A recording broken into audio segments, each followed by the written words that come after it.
কি হচ্ছে আজকে আমাদের বাস যেটা শিলিগুড়ি যাবে, ড্রাইভার সিট, কেবিন, স্পেসটাও কিন্তু বেশ বড়, লেগ স্পেস এখানে প্রচুর। দিনই বসেছে একা, ভালোই লেগেছে, কিন্তু আর একটা দিন হলে ভালো হতো। আর বাইরে কিন্তু ভালো পরিমাণে হিট আছে, ভেতরে এসিতে বসে আছি বলে বোঝা যাচ্ছে না। নমস্কার বন্ধুরা, আপনাদের সকলকে স্বাগত জানাচ্ছি আরও একটা নতুন ভিডিওতে। আজকে আমরা গ্যাংটক থেকে চেক আউট করে যাচ্ছি, হোটেল থেকে চেক আউট করে যাচ্ছি। আজকে আমাদের 8টার সময় এসএনটি বাস স্ট্যান্ড থেকে বাস বুক করা আছে। আজকে আমরা কিন্তু ভ্রমণ করব, মানে এনজিপি থেকে আমাদের হাওড়া পর্যন্ত ট্রেন আছে বন্দে ভারত। এই ফার্স্ট টাইম কিন্তু বন্দে ভারত এক্সপ্রেসের জার্নি করতে চলেছি এবং সেই অভিজ্ঞতা পুরোটাই কিন্তু আপনাদের সাথে শেয়ার করব। তার আগে এসএনটি বাসের কিন্তু পুরো একটা ভিডিও থাকবে। আর এখন বর্তমানে নর্থ সিকিমের আপডেট যেটা বলে দিই, আমরা ঘুরে এলাম। আগের ভিডিওগুলো নিশ্চয়ই দেখেছেন, না দেখে থাকলে অবশ্যই একবার গিয়ে দেখে নেবেন, তাহলে বুঝতে পারবেন এখন কি সিচুয়েশান। তবে গুরুদম্বা লেক এখন সম্ভবত সামনের সিজনে, মানে পুজোর সময় সম্ভবত না খোলার চান্সটাই বেশি। যা শোনা যাচ্ছে নয় সামনের বছর মে মাসে, আর না হলে ডিসেম্বর মাসে খুলতে পারে, মানে 25 সালের। আর এখন মোটামুটি প্যাকেজ যেটা আপনি 2000 থেকে শুরু করে বিভিন্ন রেঞ্জের আপনি প্যাকেজ পেয়ে যাবেন, মানে গ্যাংটক থেকে নর্থ সিকিম। আর এক্সট্রা করে যদি আপনাদের 0 পয়েন্ট, তো সেক্ষেত্রে কিন্তু আপনাদের 4000 টাকা করে গাড়ি পিছু বা অথবা মাথা পিছু 400 টাকা করে এক্সট্রা লাগবে। সেই অ্যামাউন্টটা আপনারা ড্রাইভারকে দিয়ে দিলেই চলবে। তো আমরা কিন্তু বেশ ভালো নর্থ সিকিম ঘুরেছি, খুব সুন্দর লেগেছে। সব থেকে ভালো লেগেছে হচ্ছে ইয়াংথাম ভ্যালি, মানে অসাধারণ, মানে কোনো অংশে কিন্তু সুইজারল্যান্ডের থেকে কম কিছু নয়, তার থেকেও হয়তো বেশি। আজকে সকালবেলায় হোটেলের রুম থেকে প্লাস বারান্দা থেকে দেখুন কি সুন্দর একটা রোদ ঝলমলে ওয়েদার, এবং সঙ্গে সঙ্গে দেখা যাচ্ছে কাঞ্চনজঙ্ঘা। যদি এখানে আপনারা থাকেন তাহলে এখান থেকে কিন্তু যেরকম ম্যাল, এই দিকে হচ্ছে ম্যাল আর এই হচ্ছে কাঞ্চনজঙ্ঘা, তাহলে কিন্তু দুটোর দৃশ্যই কিন্তু আপনারা উপভোগ করতে পারবেন, বেশ সুন্দর। যাই হোক, এখন টাইম হয়ে গেছে 7টা বাজে। আমরা হেঁটে হেঁটেই চলে যাব এসএনটি, এখান থেকে 5 মিনিটের মতো লাগবে। তার আগে ব্রেকফাস্ট চলে এসছে, ব্রেকফাস্টটা সেরে নিই। ব্রেকফাস্টে আজকে অর্ডার করেছি এখান থেকেই ম্যাগি। চলুন ব্রেকফাস্টটা সেরে নেওয়া যাক। আমাদের হোটেল সিলভার ফার একদম ম্যালের কাছে। এই দেখুন, এই হচ্ছে ম্যাল, হেঁটে একদম 2 মিনিট হোটেল সিলভার ফার। অনেক কটা দিন, প্রায় 4 থেকে 5 দিন কিন্তু এখানে কাটালাম। এখানের স্টাফেদের ব্যবহার থেকে শুরু করে সব কিছুই বেশ ভালো, এবং খাওয়া দাওয়া কিন্তু বাঙালি খাবার যদি খেতে চান তাহলে কিন্তু এই হোটেলেই কিন্তু খেতে পারেন। খাওয়া দাওয়ার কোয়ালিটি ও কিন্তু ভালো। যদি আপনারা বাজেটের মধ্যে অপশান খুঁজছেন তাহলে কিন্তু এই হোটেল সিলভার ফার, এটা হচ্ছে লোয়ার কাজী রোড। আপনাদের একটা সুবিধা কি, এই রোড দিয়ে সোজা উঠে গেলেই 2 মিনিট হাঁটলেই হচ্ছে রোপওয়ে, আর এই দিকে হচ্ছে আপনার ম্যাল। তো রোপওয়েরও অ্যাক্সেস আপনারা পেয়ে যাবেন, হেঁটেই করে নিতে পারবেন রোপওয়েটা।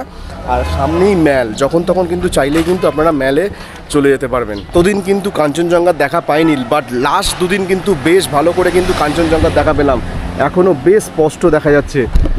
যাই হোক, পাহাড়ে আসবো আর কাঞ্চনজঙ্ঘার দেখা পাবো না, এটা কিন্তু কোনো দিন হয়নি।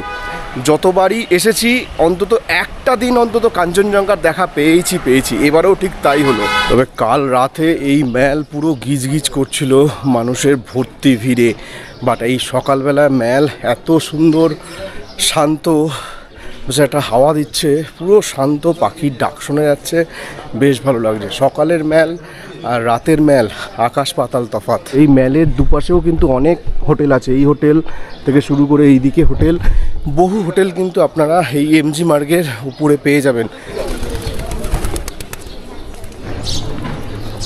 তারা হচ্ছে সোজা চলে গেছে ম্যালের দিকে, রাস্তাটা পেরিয়ে এসে ফুটে এসে সোজা একটুখানি গেলেই হচ্ছে এসএনটি বাস স্ট্যান্ড। এবং এই এসএনটি বাস স্ট্যান্ডের চারপাশে এখানেও কিন্তু প্রচুর হোটেল আছে, 2 ধারে অনেক হোটেল। এই হোটেলগুলো তুলনামূলকভাবে ম্যালের হোটেলগুলোর থেকে একটু সস্তা হতে পারে, যেটা আমার মনে হয়। এসএনটি বাস স্ট্যান্ডের সামনেও কিন্তু ট্যাক্সি স্ট্যান্ড আছে। আপনারা যদি ডে ট্যুর করতে চান তাহলে যদি হোটেলে যোগাযোগ করেন তাহলে তো ওরা করে দেবে, যদি নিজেরা করতে চান তাহলে এই এসএনটি বাস স্ট্যান্ডের সামনে এসে এই ট্যাক্সি স্ট্যান্ড থেকেও কিন্তু আপনারা নিজেরা গাড়ি বুক করতে পারেন। এসে পৌঁছে গেলাম এসএনটি বাস স্ট্যান্ড। বেশিক্ষণ নয়, 4 থেকে 5 মিনিটের মতো লাগলো। আর এখান থেকে গ্যাংটক থেকে কখন শিলিগুড়ির জন্য বাস ছাড়ে সেটা আমি জাস্ট আপনাদের দেখিয়ে দিচ্ছি। এইগুলো একবার দেখে নেবেন। বাগডোগরার জন্য, গ্যাংটকের জন্য, শিলিগুড়ির জন্য সমস্ত বাসের টাইমিং এখানে দেওয়া আছে। আর এইদিকে বসার জায়গা আছে, ওই সামনে হচ্ছে কাউন্টার। যদি তাড়াতাড়ি চলে আসেন আপনারা কিন্তু অপেক্ষাও করতে পারেন। টিকিটটা দেখিয়ে, আমাদের রেড বাস থেকে কাটা আছে, টিকিটটা দেখিয়ে বাসের নাম্বারটা আগে নিতে হবে। নেওয়ার পরে তারপরে ওই দিক থেকে হচ্ছে ছাড়বে বাস। আসার দিন কিন্তু এই বাসের জার্নিও করেছি। এইগুলো হচ্ছে আপনার নন এসি বাস, এই বাসেরও জার্নি করেছি। আর এই হচ্ছে এসি বাস। তো এই হচ্ছে আজকে আমাদের বাস, যেটা শিলিগুড়ি যাবে, এসি সুপার ডিলাক্স বাস। এইগুলো হচ্ছে 2x1 সিটিং আছে। এইদিকে দুটো, ওইদিকে হচ্ছে একটা। আগের বারে যে ভিডিওটা দেখেছিলাম সেখানে কিন্তু দুদিকেই কিন্তু দুটো দুটো করে সিট ছিল, বাট এটাতে কিন্তু 2x1 এই সিটিংটা আছে। এই একটা বাস ছাড়বে এক্ষুনি। এখানে প্রচুর এসএনটির বাস আছে। এইটাও যেরকম শিলিগুড়ি ছাড়বে কিছুক্ষণ পরে। এটা আমাদের হচ্ছে 8টার এসি বাস। আর কোন কোন বাস কখন ছাড়ে সেই টাইমিংগুলো কিন্তু আমি ডেসক্রিপশান বক্সে দিয়ে দিলাম, আপনারা কিন্তু চাইলে সেখান থেকে দেখে নিতে পারেন। এবং এই বাসের ভাড়া হচ্ছে 350 টাকা। যদি আপনারা কাউন্টার থেকে কাটেন তাহলে কিন্তু 350 টাকা নেবে। আর যদি রেড বাস থেকে কাটেন তাহলে একটা জিএসটি চার্জ করে ওরা, সেই জিএসটিটা কিন্তু দেবে, দিয়ে আপনার ওই 360 থেকে 70 টাকার মতো পড়বে। এদিকে 2x1 এরকম, এবং সিটগুলো কিন্তু বেশ কমফোর্টেবল। দেখুন, এই হচ্ছে একদিকে দুজন, একদিকে একজন। আর পিছন দিকে সিট আছে 4টে। এইদিকে আছে 4টে সিট। পিছন দিকে লেগ স্পেসটাও কিন্তু বেশ বড়, এবং মোটামুটি সব জায়গারই লেগ স্পেস কিন্তু বেশ ভালো। এই হচ্ছে বাসের কেবিন, ড্রাইভার সিট কেবিন। আগের বারে যে জার্নি করলাম সেটা 2x2 ছিল, এটা দেখছি যে 2x1। এই স্পেসটাও কিন্তু বেশ বড়, লেগ স্পেস এখানে প্রচুর। ওই সিটটাতে, ওই বাসটাতে কিন্তু লেগ স্পেস সেরকমভাবে ছিল না। এবং উপরে দেখতে পাচ্ছেন এখানে লাইট থেকে শুরু করে 3টে লাইটের সুইচ দেওয়া আছে। এসি কন্ট্রোলার, এসি ভেন্টও এখানে দেওয়া আছে। আপনাদের লাগেজগুলো, যে লাগেজগুলো কিন্তু পিছন দিকে এদের ডিগ্গি আছে, এই ডিগ্গিতে কিন্তু তুলে দিতে পারেন। এর ছাদে কিন্তু কোনো জায়গা নেই।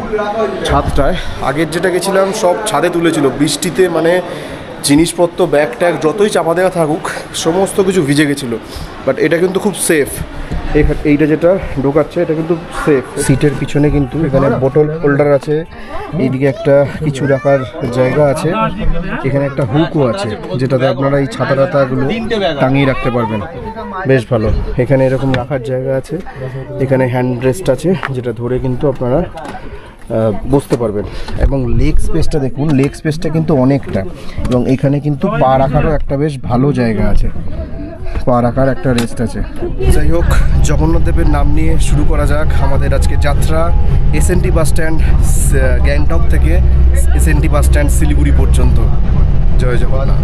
প্রত্যেক সিটের পিছন দিকে কিন্তু ইউএসবি চার্জারেরও ব্যবস্থা আছে, এবং এই সিটটা কিন্তু পুরোটা পুশ ব্যাক সিট। শুনলাম নাকি কালকে দার্জিলিংয়ে এত বৃষ্টি হয়েছে, মানে সেবক রোড থেকে শুরু করে ওই রোডটা পুরোটাই নাকি ভালো পরিমাণে জ্যাম ছিল। মানে জানি না, আমাদের 3টের সময় বন্দে ভারত এক্সপ্রেস আছে, আর 8টায় ছাড়লো, মোটামুটি 5 ঘন্টা টাইম লাগে। আশা করছি 1টার মধ্যে পৌঁছে যাব। যদি জ্যামও হয়, খুব জ্যামও যদি হয় তাহলে 2টো হতে পারে। কিন্তু ব্যাপারটা হচ্ছে আসার সময় ড্রাইভার সাহেব এমন ভয় দেখিয়ে দিয়েছে, এরা এখন সবাই ভীত হয়ে গেছে যে ট্রেন আদৌ ধরতে পারবো কিনা। তবে ফিঙ্গার ক্রসড, আশা করছি ধরতে পারবো। তিন্নি কিন্তু বসেছে ঠিক আমার পিছন দিকে। তিন্নি হাই করে দাও। তিন্নি বসেছে একা। এইদিকে আছে দিদি, এদিকে পল, ওদিকে আছে দাদা, সেই দিকে সৌমদা, আর পিছন দিকে রিয়ারা বসেছে।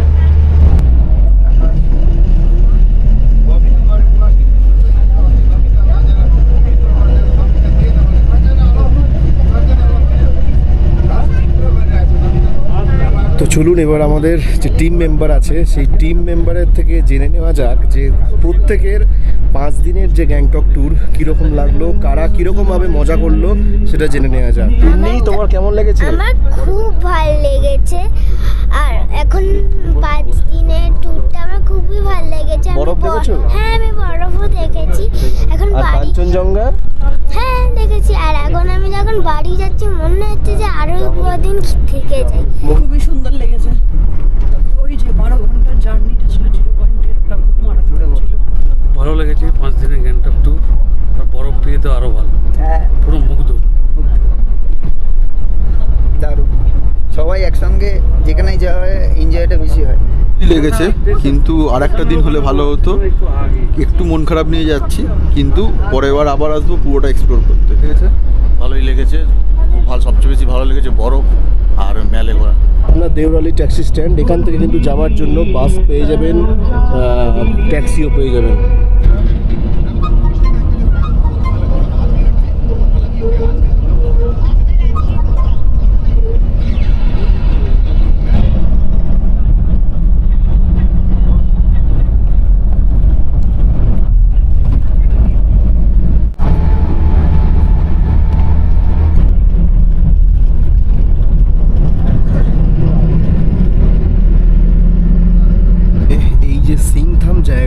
সিংথাম জায়গাটাও কিন্তু বেশ সুন্দর, মানে একটা ছোট্ট পাহাড়ি টাউন বলা যেতে পারে।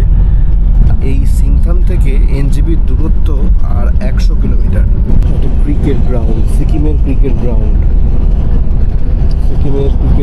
এখন চলছে, খেলা চলছে, সিকিম ক্রিকেট গ্রাউন্ড। এটা ম্যাচ চলছে সিকিমের, ওইটা হচ্ছে ক্রিকেট গ্রাউন্ড যেখানে এখন চলছে লাইভ ম্যাচ। বাসে এসি চলতে ঠান্ডাতে সকলেই প্রায় ঘুমিয়ে পড়েছে। আর কিছুক্ষণ পরে মনে হচ্ছে ফার্স্ট যে স্টপ, সেই স্টপটা দেবে। চুংথাম ড্যাম ভেঙে যাওয়ার ফলে এই সমস্ত এলাকাগুলো যে হারে ক্ষতিগ্রস্ত হয়েছে, মানে আপনি দেখলেই বুঝতে পারবেন। আজকে অনেক সকালবেলায় উঠেছি 5টার সময়, তো সেই কারণে একটু ঘুমিয়ে পড়েছিলাম, চোখটা লেগে গেছিলো। আর এসি চলছে, ঠান্ডায় বেশ ঘুম লেগে গেছিলো। আর ঘুমটা ভাঙতেই দেখলাম যে আমরা ক্রস করছি রংপো। এইটা হচ্ছে নতুন ব্রিজটা হয়েছে, ওপারেই হচ্ছে ওয়েস্ট বেঙ্গল। আর আমরা এখন সিকিম থেকে এন্ট্রি করতে চলেছি ওয়েস্ট বেঙ্গলে। এই যে ব্রিজ, এই নতুন ব্রিজ টপকেই আমরা ওপরে চলে যাব হচ্ছে ওয়েস্ট বেঙ্গল। আর এখান থেকে একটা বিউটিফুল ভিউ। আর এই রংপো থেকে কলকাতা দূরত্ব হচ্ছে 662 কিলোমিটার। ওখানে বোট ছিল দেখলাম। এখান থেকে কলকাতার দূরত্ব হচ্ছে 662 কিলোমিটার। রংপো চেকপোস্ট আমরা ক্রস করে গেলাম। এবার রংপো চেকপোস্ট ক্রস করে যাওয়ার পরেই কিন্তু আমাদের প্রথম ব্রেক দেবে। তিন্নি নিয়েছে মোমো, তো সেখান থেকেই টেস্ট করছি ভেজ মোমো। এখানে মোটামুটি ওই 30 মিনিটের মতো ব্রেক আছে। 30 মিনিট ব্রেক দেওয়ার পরে তারপর কিন্তু বাস ছেড়ে দেবে। এখানে একটা নতুন ড্রিঙ্কস দেখতে পেয়েছে, তো সেই জন্য ওটা ট্রাই করছে। তিনি এটা কি ড্রিঙ্কস? এটা হচ্ছে বেদানা, তার মধ্যে চিয়া সিড দেওয়া। চিয়া সিড না, বেসেল সিড লেখা আছে। বেসেল সিড, কিন্তু এটা খেতে কিন্তু খুব ভালো। খুব ভালো। তিন্নি যেখানেই যা পাচ্ছে শুধু তিন্নি একটা করে ট্রাই করা শুরু করে দিয়েছে। এই মোমো অর্ডার করেছিলাম, আর একটা করেছিলাম হচ্ছে ব্রেড অমলেট, আর এসছে হচ্ছে চিকেন চাউ।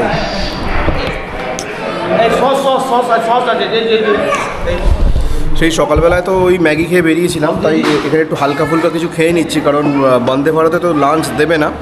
তো ইচ্ছা আছে যদি তাড়াতাড়ি পৌঁছে যাই তাহলে স্টেশনে গিয়ে কিন্তু আমরা লাঞ্চটা সেরে নেবো। কিন্তু এখানে একটা হালকা ফুলকা একটু টিফিন মতো করে নিচ্ছি।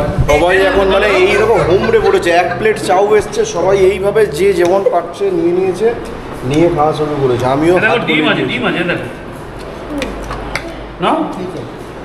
না, ডিম আছে। ভালো, চাউয়ের টেস্টটা বেশ ভালো, বাট মোমোটা কিন্তু অতটা ভালো লাগলো না। এখানে কোনো মোমোই দার্জিলিংয়ের মতো জুসিনেসটা আমি দেখতে পেলাম না। কালকে ওই লালবাজারে গিয়ে যে মোমোটা খেলাম ওটা কিন্তু বেশ ভালো ছিল। ফাইনালি আমাদের এখানে খাওয়া দাওয়া কমপ্লিট এবং বাসের হর্নও দিয়ে দিয়েছে। চলুন যাওয়া যাক, বাস ছেড়ে দেবে। আর বাইরে কিন্তু ভালো পরিমাণে হিট আছে, ভেতরে এসিতে বসে আছি বলে বোঝা যাচ্ছে না, বেশ ভালো পরিমাণে গরম আছে। এখান থেকে শিলিগুড়ির দূরত্ব আর 65 কিলোমিটার। তবে আমরা এখন এসে পৌঁছলাম তিস্তা বাজার। আর এখানে কিন্তু রিভার রাফটিংও হয়, মানে কিছুটা আগে থাকতে রংপুটা ফেলেই ওখান থেকে স্টার্ট হয়, এই কিছুটা দূরে গিয়েই এন্ডিং পয়েন্ট আছে, সেখানে গিয়ে শেষ হয়ে যাবে। আর এখানে কিন্তু রিভার রাফটিং চাইলেও কিন্তু আপনারা করতে পারেন, অনেকেই করছে দেখতে পাচ্ছি। মেল্লি বাজার ক্রস করেই কিন্তু আমরা এখানে দাঁড়িয়ে আছি। আর এখানে রাস্তায় বিশাল জ্যাম, মানে এখন প্রচুর গাড়ি নামছে দেখতে পাচ্ছি, তবে এই ছাড়া শুরু হয়েছে, একটু আস্তে আস্তে এবার চাপ লাগতে শুরু করেছে, কারণ সেবকের কাছেও কিন্তু ভালোই জ্যাম হয়। আর বেঙ্গল সাফারির কাছে এই কয়েকটা জায়গা আছে, এই কয়েকটা জায়গাতে কিন্তু মানে বেশ ভালোই জ্যাম হয়। অতএব যখন আপনারা পাহাড় থেকে নামবেন, দার্জিলিং হোক বা সিকিম, হাতে মিনিমাম 2-3 ঘন্টা টাইম নিয়ে নামবেন। আমাদের তো মিনিমাম পৌঁছে যাওয়ার কথা 1টায়, আমাদের হাতে যদিও 2 ঘন্টা টাইম আছে, 1.5 ঘন্টা 2 ঘন্টার মতো, 3টে ট্রেন। বাট ফিঙ্গার ক্রসড, দেখি, আশা করি সময় মতো পৌঁছে যাব।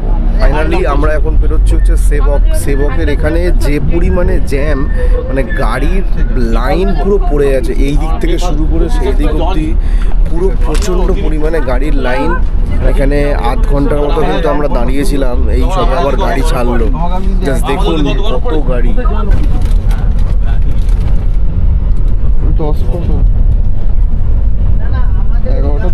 যত না গাড়ি নামছে তার থেকে বেশি গাড়ি উঠছে ওপরে।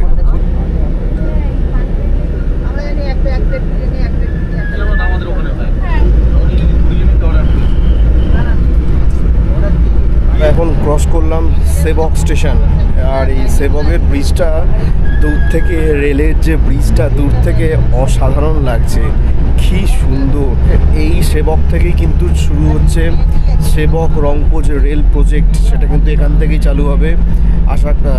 শোনা যাচ্ছে যে 2025-এর এন্ডে কিন্তু এই প্রজেক্টটা কমপ্লিট হয়ে যাবে।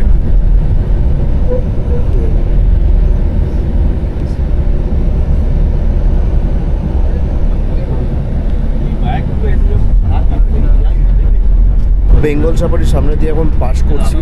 আর এখানেও মোটামুটি জ্যাম সেরকমভাবে নেই, রাস্তা প্রায় ক্লিয়ার বলতে গেলেই চলে, এটা একটা ভালো দিক। আর মোটামুটি ওই আধ ঘন্টার মধ্যে পৌঁছে যাব চেকপোস্ট, কারণ আমরা নামবো হচ্ছে চেকপোস্টে থেকে এনজেপি স্টেশনটা কাছে হবে। প্রথমে ভেবেছিলাম যে চেকপোস্টে নেমে যাব, কিন্তু এখন প্রায় 12:30 বাজে, আমরা চলে এসেছি আর এসএনটির কাছেই, তো সেই কারণে ব্যাগগুলো নামিয়ে নিয়েছিলাম। কিন্তু আমরা ডিসিশন চেঞ্জ করলাম যে এসএনটিতেই নামবো। থেকে এই দিক থেকে সিকিমের গাড়িগুলো চলে, এর কোন থেকে শেয়ার ট্যাক্সি নেই, একটা গাড়ি এখনো থাকে।